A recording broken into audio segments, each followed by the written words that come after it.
Approach anxiety isn't about confidence. If it were, the moment you decided to approach, you'd feel relief. You would just shrug it off and move on. But that's not what's happening. You don't approach and then you just keep thinking about it. You replay the moment. You argue with yourself. You wonder why you just didn't go over and just start a conversation. That's how you know that this isn't a confidence issue. It's an internal conflict issue. So most guys don't think, oh, I'm scared to do this. They think, oh, I don't want to bother her. Now, that sounds reasonable, right? It sounds respectful. But you don't notice what's hiding underneath that statement. You're not really worried about her experience. You're more worried about what this interaction might say about you and whether you get things wrong or not, about whether you might look stupid or look intrusive or get rejected or exposed. And this justification, I don't want to bother her, is a way to avoid feeling that feeling. So here's what happens the moment you decide that you want to go and speak to a woman you see, maybe she's in a coffee shop, maybe she's walking down the street, it gets loaded with meaning. It's no longer just saying hello and getting to actually know her. It becomes some kind of test, some kind of verdict about who you are, your identity, your worth. It now becomes proof that whether you're socially calibrated enough,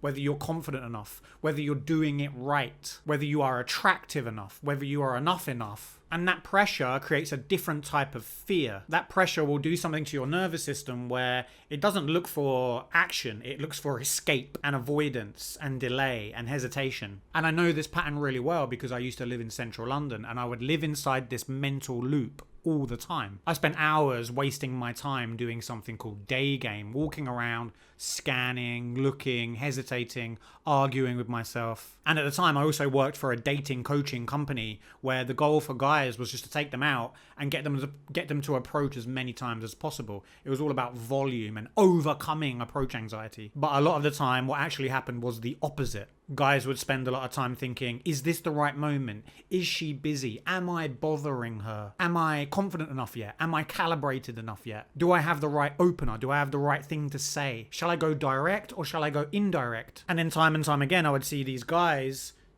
beat themselves up for not taking action, for hesitating, for walking around so much. They would just get tired. What they never had explained to them was this loop, this mental tug of war that they were in. They were putting so much meaning on just these simple conversations that they would then hesitate. The importance of approaching grew so much that then they couldn't even just have a simple conversation with a stranger. So therefore, the more pressure you're putting on yourself, the more pressure there is, the more hesitation there'll be. And then the harder it'll become just to go and say hi to somebody. The more that they're doing this, the more pressure they're putting on themselves, the more approach anxiety will grow. Whereas the advice would be just overcome the approach anxiety. Just do it loads until it goes away. But like I said, what the opposite was happening. It was getting worse. Now, what was really happening when guys were hesitating, they were training their nervous system that they were not only failing, they were mentally making the story of failure, but they were also training their nervous system that not doing it equals safety. And this is why most confidence advice just doesn't work, because all of this confidence advice assumes that there's something that you need to add or overcome. The real issue was that these guys were rejecting a part of them before they even moved, before they even went and said hello. The unsure part, the anxious part, the part that is looking for certainty, the part that doesn't really know how it will go. And then you're trying to override all of these parts of you by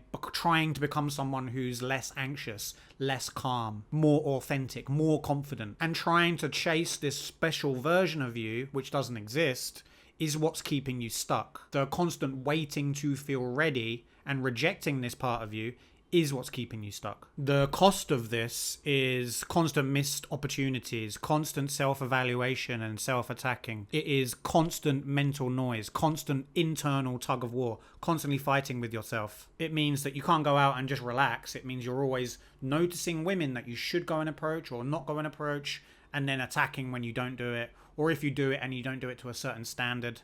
It becomes so exhausting. You're just never fully present. You're just never living your life. You've always got this mental script running in the background, trying to decide whether you should do it or not do it. So then what do you do? What's the answer? The shift is not forcing confidence. The shift is understanding that you shouldn't force confidence or kill anxiety. The shift is dropping the requirement that you should feel a certain way before you act. When you stop treating an approach, an interaction with another human being as some kind of test or measurement of your worth or your value, then pressure drops. When that pressure drops, movement becomes possible again. And it's not because you've suddenly become braver, it's because now there is less at stake. There's less risk, there's less riding on it. So if this pattern feels familiar, it's not a flaw.